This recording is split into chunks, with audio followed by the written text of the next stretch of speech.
Hello guys, welcome back to the channel. In this today's video, I'm going to show you where you can collect the tall mustard in Heartopia game Dreamlight cinematics event update. Okay, let's get into it guys. Let me open up the event menu and I'm going to view the festival event challenge.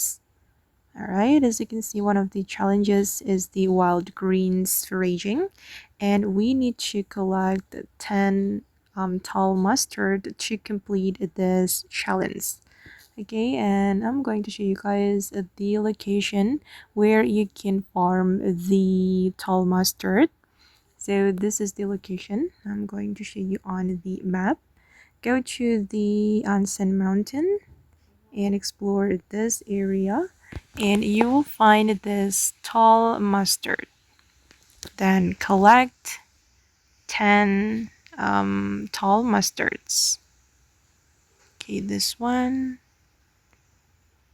Okay, just explore this area or you can wait for them to respawn. Okay. And okay guys, that's how we can find the tall mustard in Heartopia game. Dreamlight cinematic event update. I hope this video will be useful for you. Thank you so much for watching and bye.